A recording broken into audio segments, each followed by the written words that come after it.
감사합니다. 아유, 저번 주 이번 주 그냥 영어로 해줄 줄 알았는데 그냥 다 한국말로 해주시네요. 너무나 감사합니다.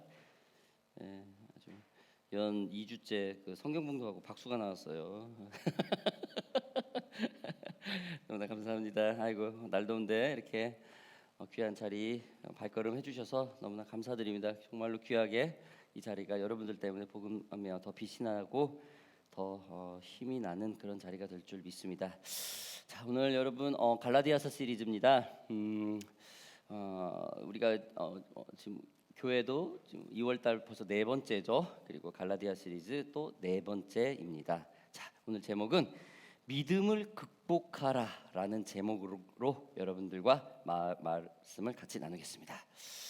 자, 2주 전에 우리는 갈라디아서 2장 1절로부터 8절 말씀을 나눌 때 하나님이 노아를 통하여 언약하고 그 증표로 무지개를 보여줬다는 의미를 우리가 조금 살펴보았죠. 조금 이제 이슈가 되었던 얘기죠.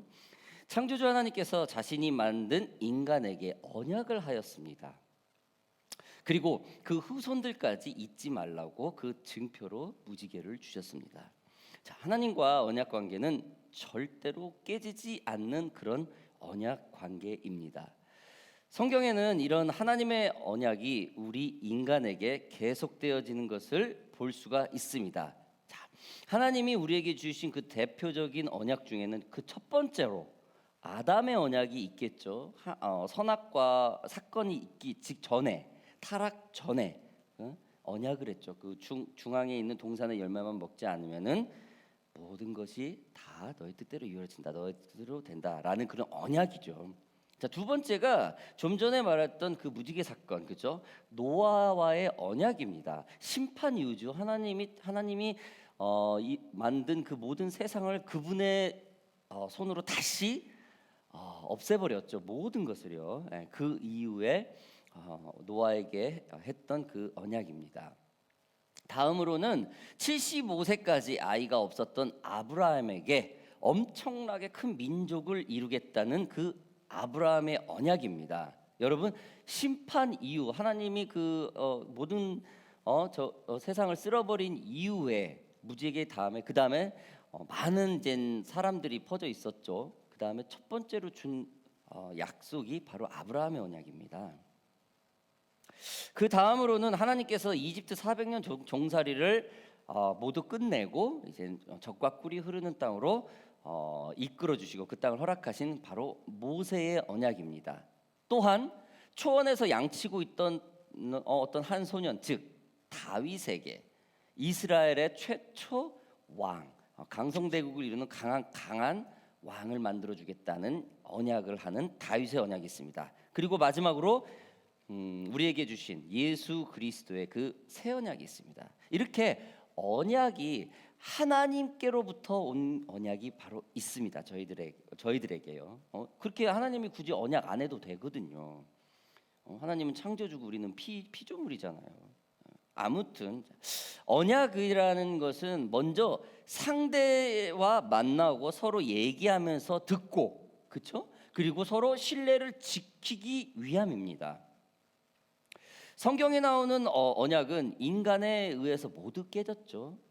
그래서 마지막으로 예수 그리스도를 우리에게 주셔서 주님의 언약을 완전히 성취하게 됩니다. 오늘날 여러분과 저까지 이어지고 있는 그 예수 그리스도의 언약이 바로 그것입니다. 우리는 때때로 하나님의 언약을 잊어버릴 때가 있습니다. 주님의 자녀인 줄 우리가 알면서도 나의 삶에 조금 문제가 올 때 좀 믿음이 흔들리고 의심하고 주님의 길을 따라가지 않고 다른 길로 갈 때가 종종 있습니다. 그래서 우리의 부모님이나 뭐 영적 지도자들이나 그리고 상대 동반자나 자녀나 부모를 상당히 가슴 아프게 하죠. 아무튼 지금 오늘 본문 내용은 2000년 전 갈라디아 성도들에게도 지금 현재와 같이 똑같은 일들이 벌어지고 있었습니다. 유대 전통주의자들로부터 다른 복음을 들은 갈라디아인들이 유대 율법을 준수하려고 믿음의 자유를 놓치지 않고 있었던 것입니다. 그 율법의 자유를 해결해 주셨는데 그 복음을 붙들었는데 다시 그 율법으로 돌아가려고 하는 거예요. 즉 구원의 자유를 얻은 이들이 잘못된 가르침으로 예수 그리스도의 희생의 언약, 즉 믿음의 언약을 버려버리려고 하기 때문입니다. 자, 왜 이런 일들이 자꾸 일어날까요? 왜 이런 일들이요? 여러분, 먼저 제가 좀 오늘 본문 말씀을 좀 한번 먼저 보겠습니다. 1절부터 3절까지 제가 한번 읽어볼게요. 어리석도다 갈라디아 사람들아, 예수 그리스도께서 십자가에 못 박히신 것이 너희 눈 앞에 밝히 보이거늘 누가 너희를 꾀더냐? 내가 너희에게서 다만 이것을 알려 하노니 너희가 성령을 받은 것이 율법의 행위로냐 혹은 듣고 믿음으로냐? 너희가 이같이 어리석으냐? 성령으로 하였다가 이제는 육체로 마치겠느냐? 여러분, 컴플렉스 극복 증후군이에요. 이게 바로 여러분, 우리가 갈라디아서 초반부터 배워서 알겠지만은 유대인들의 잘못된 복음을 들은 이 갈라디아인들은 모세의 율법을 반드시 지켜야 한다는 것에 자유롭지 못했어요. 할례를 받아야 하고 바울이 전한 믿음은 그 들음에서 난다는 것을 의심하기 시작했어요. 그 믿음의 기초가 지금 흔들리고 있어요. 바울의 사도성까지 의심하였죠. 우리 저번 주까지 너무 자세하게 알아보았죠. 아무튼 이들은 예수 그리스도를 믿음으로 받아들였던 사람들입니다. 이런 자유함에서요. 성령의 역사하심을 경험했던 사람들입니다. 이런 자유함에서 말입니다. 그러나 잘못된 배움으로 모든 것을 율법주의자로 다시 전락하기 직전이 되었습니다. 이들은 예수님께서 그 율법을 깼다는 것을 알고 있었음에도 불구하고 다시 율법주의자로 돌아가려고 했던 겁니다. 우리가 마치 하나님을 알면서도 하나님의 길을 잘 따라가지 못할 때가 종종 있듯이 말입니다. 자, 이들의 마음에는 도대체 어떤 게 존재했을까요? 방금 얘기했듯이 컴플렉스입니다. 이 컴플렉스라는 단어는 여러분 원래 뜻은 정신분석학적 개념으로 말하면은 사람의 마음속에 서로 다른 구조를 가진 힘의 어떠한 존재가 있다는 의미를 얘기한다고 합니다. 영어로 해석하면은 feeling turned complex, 즉 복잡한 감정이라는 뜻이라는 거예요.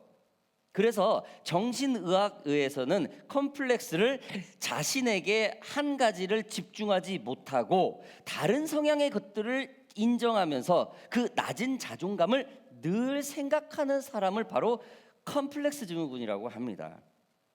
그래서 강한 열등감과 낮은 자존감은 이 컴플렉스라는 것으로 늘 시달리게 된다는 것이죠. 예를 들어서 옛날 우리 한국 남자들이요, 특히 우리 아버님 세대들, 할머니 세대들, 할아버지 세대들이요, 이 제너레이션들은 남존 여비 사상이 강했습니다. 그런 교육을 받고 자랐죠. 그래서 우리 남자 입장에서요, 아내 보는 앞에서 절대 설거지하지 않아요. 음식하지 않아요. 그리고 이 세대, 현재 세대의 그 세대들은 많이 배우지 못했다. 이 못 배움에 대한 강한 이 컴플렉스가 있어요. 그래서 자신의 학력을 위조하거나 불법을 통해서 그 학위를 따게 되죠. 뭐 얼마 전 여러분도 잘 아시겠지만은 한국의 미투 사건을 통해서 그 많은 거품들이 논란이 되었은 적이 있었죠. 그러나 이것들은 요즘 사대에 와서 많이 극복되고 있어요. 요즘 세대들은 참 굉장히 솔직해요. 있으면 있는 대로, 없으면 없는 대로 참 솔직하게 사는 것 같아요. 특히 뭐 남자들이 설거지하고 청소하고 밥하는 건 뭐 요즘 세대의 기본이죠. 그렇죠? 뭐 참고로 우리 아들은 불과 몇 년 전까지만 해도 주부 습진에 시달려가지고 뭐 대학교 들어가니까 이제 그 설거지를 안 하기 시작하더라고요. 그때부터 손에 남자가 이제 주부 습진이 없더라고요. 예. 이제는 또 아무튼 이제는 뭐 남자가 집안일을 하고 뭐 여자 일을 이렇게 오히려 뭐 여자가 가장 일, 그러니까 여자가 메인 일을 가장을 하는 그런 일들이 이제 뭐 큰 어색한 일들이 아니죠. 또한 학력은 어떻습니까? 뭐 고졸이든 중졸이든 뭐 그냥 과감하게 학력을 오픈을 해요. 요즘에 개그맨들 뭐 양세형, 양세찬도 최고 A급들 있죠. 1회 출연에 뭐 2,500만 원, 3천만 원 하는 그런 사람도 과감하게 해요. 저 고졸입니다. 유튜버들도 저 고졸이 과감하게 얘기를 하더라고요. 전에는 되게 많이 숨겼었어요. 그런 열등감 때문에. 근데 지금 그렇지 않아요. 솔직한 게 오히려 더 좋다라는 거예요. 극복해 되었다는 거죠. 어떤 주위의 눈초리보다 나의 소신과 나의 생각과 관점이 조금 극복해 되었다라는 거예요. 물론 요즘 세대에도 이러한 것들이 여전히 그 사회에 존재합니다. 아무튼 여러분, 이 콤플렉스는 내가 가지고 있지 않은 것을 다른 사람이 가지고 있을 때 나타나는 그런 증상입니다. 여러분, 지금 이 갈라디아인들이 이런 잘못된 잘못된 믿음으로 복음으로 믿음이 송두리째 흔들리는 이유가 무엇이겠습니까? 이들은 하나님을 알고 예수님이 이 땅에 왕으로 오신 것을 너무도 잘 알고 있었습니다. 성령의 역사를 경험을 했었습니다. 하나님의 존재를 너무나 사랑하고 늘 갈급했었죠. 그러나 이들에게는 컴플렉스가 있어요. 잘 살았던 갈라디아인들, 유대인보다 값지지 않았던 한 가지가 있어요. 전통주의자라는 그들에게 시선에서 이들은 이방인이었다라는 거예요. 그래서 이들의 믿음이 송두리째 흔들리게 된 것입니다. 여러분, 관점이라는 말이 있죠. 관점이라는 말을 영어로 얘기하면 뷰포인트예요. 사물이나 현상을 관찰할 때 그 사람이 보고 생각하는 태도나 방향 또는 처지라는 사전적 의미를 가지고 있습니다. 여러분, 다른 거 한번 볼까요? 장애인의 말은 누구의 입장에서 나오는 겁니까?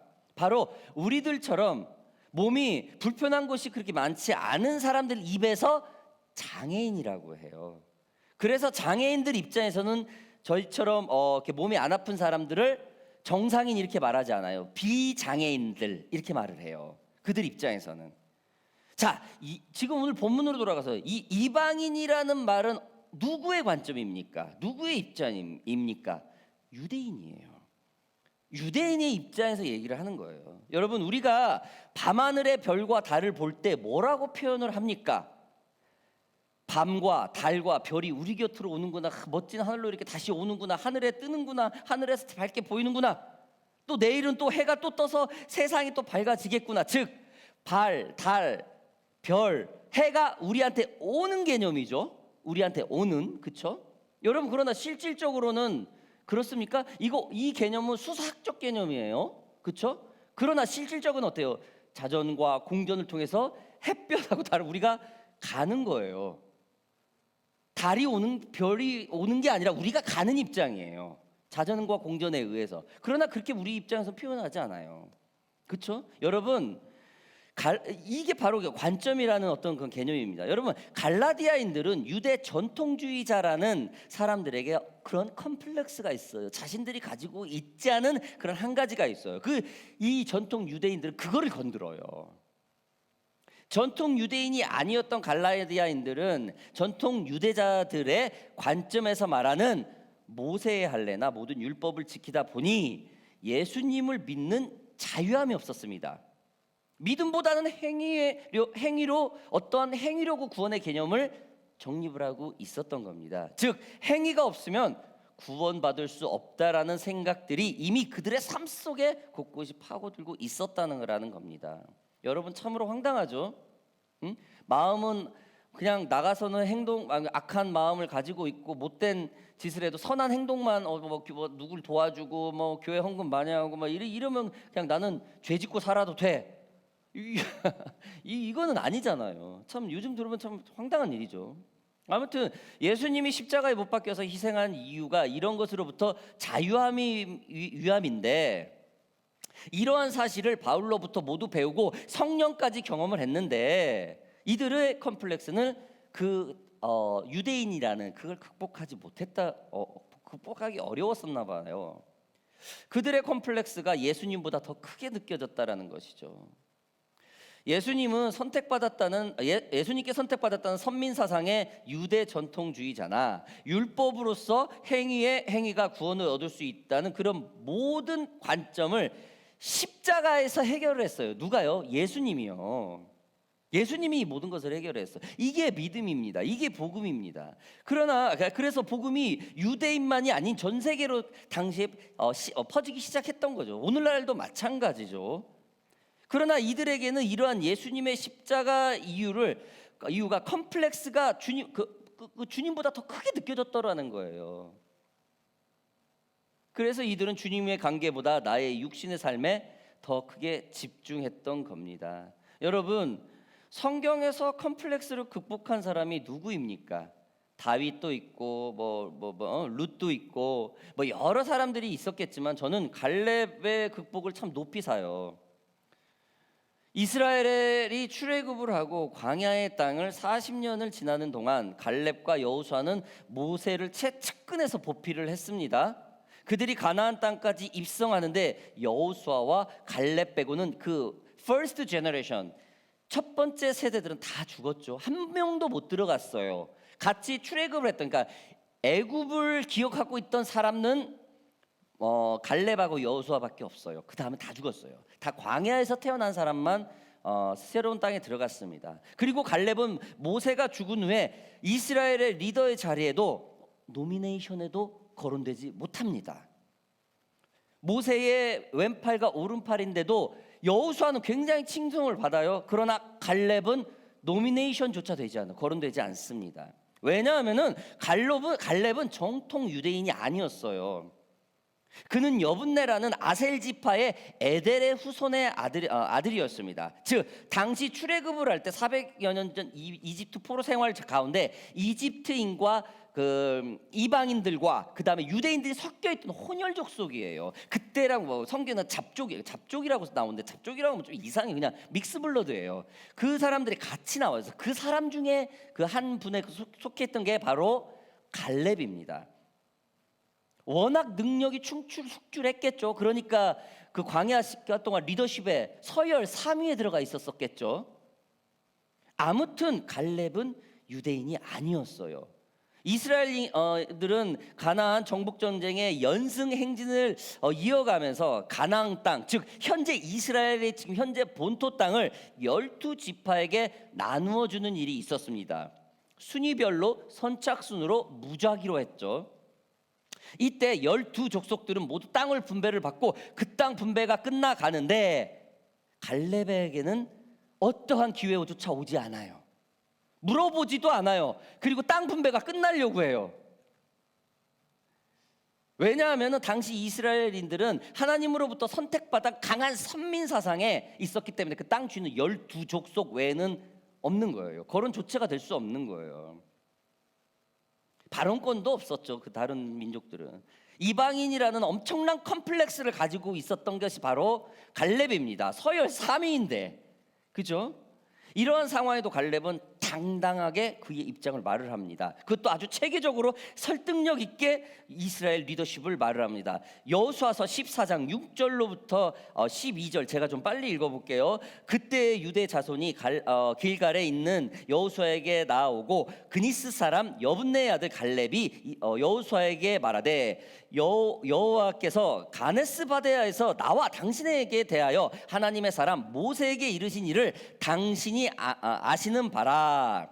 내 나이 40세에 여호와의 종 모세가 가네스 바네아에서 나를 보내어 이 땅을 정탐하게 하였으므로 내가 성실한 마음으로 그에게 보고하였고 나와 함께 올라갔던 내 형제들은 백성의 간담을 높게 하였으나 나는 내 하나님 여호와께 충성하였으므로 그날에 모세가 맹세하여 이르되 내가 내 하나님 여호와께 충성하였은즉 내 발로 밟는 땅은 영원히 너와 내 자손의 기업이 되리라 하였나이다. 이제 보소서, 여호와께서 이 말씀을 모세에게 이르신 때로부터 이스라엘이 광야에서 방황한 이 45년 동안을 여호와께서 말씀하신 대로 나를 생존케 하셨나이다. 오늘 내가 85세로 돼 모세가 나를 보내던 날과 같이 오늘도 내가 여전히 강건하니 내 힘이 그때나 지금이나 같아서 싸움에나 출입에 감당할 수 있으니 그날에 여호와께서 말씀하신 이 산지를 지금 내게 주소서. 당신도 그 날에 들으셨거니와 그곳에 아낙 사람이 있고 그 성읍들은 크고 견고할지라도 여호와께서 나와 함께 하시면 내가 여호와께서 말씀하신 대로 그들을 쫓아내리다 하니. 여러분 너무 멋있지 않아요? 여러분 꿈을 가지고 있습니까? 꿈을 꾸고 있는 사람이 있습니까? 조금 힘듭니까? 조금 딜레이 됩니까? 여러분 포기하지 마세요. 하나님께 기도하면서 나아가세요. 반드시 하나님께서 그 꿈 이루어집니다. 여러분 너무 멋진 말 아닙니까? 제가 왜 여러 이 컴플렉스를 극복한 사람 중에 갈렙을 참 우선시 얘기를 했냐면요, 이 갈렙을 보면은 정말로 모든 조건이 나설 수 없는 조건이에요. 맨 뒤치다거리 했어요. 모세, 여호수아의 뒤치다거리만 했어요. 서열 3위인데. 그리고 모든 큰 일에서는 발언권들이 다 이스라엘 족속이에요. 갈렙은 발언권이 없었어요. 마라의 쓴물을 나올 때도 그렇고 가네스 바데사 사건도 그랬었고요. 이러한 상황에서 자기 소신을 얘기합니다. 이 산지를 내게 주시옵소서. 이게 바로 믿음으로서 극복을 하는 과정입니다. 여러분 지금 다른 이들이 자신을 이방인 취급하면서도 갈렙은 이스라엘 사람이었고 이스라엘을 너무나도 아꼈죠. 마치 우리가 영어를 사용하면서도 호주에서 이들과 좀 다른 회사에, 그렇죠? 백인들 리더십에 들어가 있는데 그 회사를 사랑하고 그 회사를 위해서 우리가 최선을 다하듯이 말입니다. 이 나라를 위해서 세금을 내고 다 살듯이 말입니다. 컴플렉스를 극복하고 있다는 거죠. 지금 바울이 갈라디아인들에게 이방인으로서의 컴플렉스를 버리고 믿음으로 극복하라라는 것입니다. 자, 마지막 구절 보겠습니다. 4절 5절. 너희가 이같이 많은 괴로움을 헛되이 받았느냐? 과연 헛되냐? 너희에게 성령을 주시고 너희 가운데서 능력을 행하시는 이의 일이 율법의 행위로서냐? 혹은 듣고 믿음에서냐? 정확하게 꼬집어주고 있죠. 여러분 그렇습니다. 복음은 예수 그리스도의 희생으로 갈라디아인들에게까지 왔습니다. 그 희생이 헛되지 않았다는 것이죠. 다시 말해서 율법주의, 즉 행위로서 구원을 받는다는 것은 유대 사상으로 다시 돌아간다는 뜻이에요. 옛날의 습성으로 다시 돌아간다는 뜻입니다. 갈라디아인들은 믿음을 들음으로써 받아들였고 이방인이라는 상황 속에서 믿음의 자유함을 가지고 있었던 사람입니다. 그러나 이들은 믿음을 들음으로 그 율법을 다스릴 줄 모르고 그 믿음보다 더 우선시되게 그 율법을 우선시되게 했다라는 겁니다. 너무나 안타깝죠, 여러분. 지금 이 상황을 바울이 아주 적나라하게 얘기를 합니다. 여러분 저는 어번 앵글리칸 처치에서 사역을 하고 있어요. 예배 사역을 하고 있습니다. 리더십 그 공회에 매주 들어가서 회의를 하고 있어요. 여느 호주 애들하고 지금까지 많은 회의를 하고 다른 회사 다닐 때도 했었는데 여기 애들은 너무 어려워요. 영어 쓰는 거가 굉장히 어려워요. 근본주의자이기 때문에 굉장히 성경말도 어려운 말 다 써요. 그래서 성경 오늘 체리빔이라든지 세라핌 이런 천사, 7천사 중에 한 명 그런 찬송도 과감하게 하죠. 굉장히 어려워요. 아무튼 제가 지난 7년 동안 사역을 하면서 이 갈렙과 같은 컴플렉스가 어번 사역하면서 늘 존재했었습니다. 그렇다고 해서 어번 처치 사람들이 나에게 불이익을 주고 어떤 푸시를 주고 인격적으로 모독을 줬다라는 것이 아니죠. 그저 백인들 이 세상이 지배하고 있는 이들만의 방식과 결속력 그리고 직선적인 그들의 적응의 환경에 내가 적응을 좀 못했었습니다. 여전히 지금도 갈등하는 게 많이 있죠. 아니 이들을 이해하기 어렵다라고 말해두는 게 더 좋을 것입니다. 왜냐하면 나의 방식으로서 이미 내 삶이 굳어졌었고 한국교회에서도 상당한 오랜 기간에 처치 리더십으로 교회를 이끌고 있었던 사람이었기 때문에 상당히 어려움이 더 있죠. 남들보다 더 2배가 있었죠. 다른 사람은 새로 어번에 왔고 배우려고 하는데 나는 배운 것을 이미 바꿔야 되는 입장이에요. 계속 지금도 아무튼 아무리 함께 교회를 세우고 식사를 함께 하고 초대를 받아가지고 교제를 해도 내가 정식으로 이들과 조금 다르다라는 인식이 늘 있었습니다. 그러나 이것은 나의 어떤 영어 능력이 안 돼서 나를 곤란하게 하지 않기 위해서 어려운 자리를 좀 이렇게 이렇게 피해주는, 빼주는 그런 배려의 모습들이었다라는 걸 아주 나중에 알게 되었죠. 하나님의 자녀로서 교회를 사랑하고 세우고 복음을 전하는 같은 목적을 가지고 있었지만 내 자신에 대한 언어와 문화에 대한 컴플렉스는 여전히 극복되지 않고 있었다는 거죠. 즉 계속 극복하고 있었다라는 겁니다. 이러한 것을 최근에 느낀 것은 어범교회의 다민족이다 보니, 이 다민족 교회다 보니 문화의 언어가 갈등이 참 많죠. 그러다 보니 리더십들은 최대한 이들을 배려하고 상의를 하고 갑니다. 그러다 보니 진리, 즉 예수 그리스도 십자가, 승리, 구원 뭐 이런 것 같은 건 아주 직선적으로 얘기를 하죠. 그 대신 다른 사역이 참 느리게 가요. 굉장히 천천히 가요. 몇 해 전 이곳에서 1.5세 사역자를 몇 명을 만났습니다. 이들은 한국어보다 영어가 더 편한 사람들이었죠. 이곳에서 자랐고 이곳에서 고등교육을 받았고 이곳에서 영어로 그 시올로지를 공부를 했으니까요. 그러나 이들은 저를 보고 굉장히 깜짝 놀라요.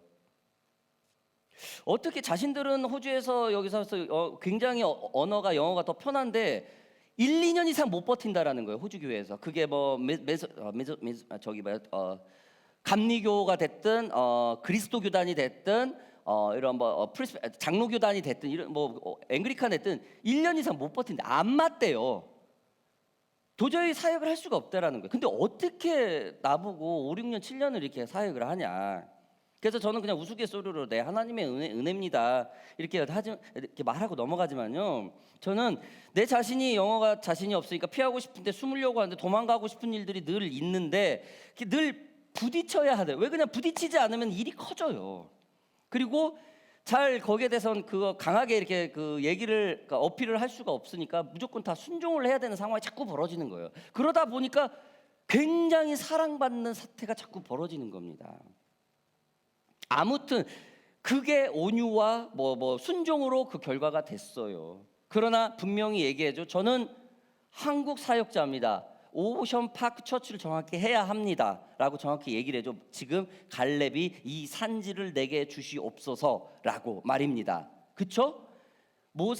이집트를 출애굽해서 나는 분명히 이 땅을 받을 자격이 있다라고 말을 하세요. 그의 콤플렉스를 극복하듯이 말입니다.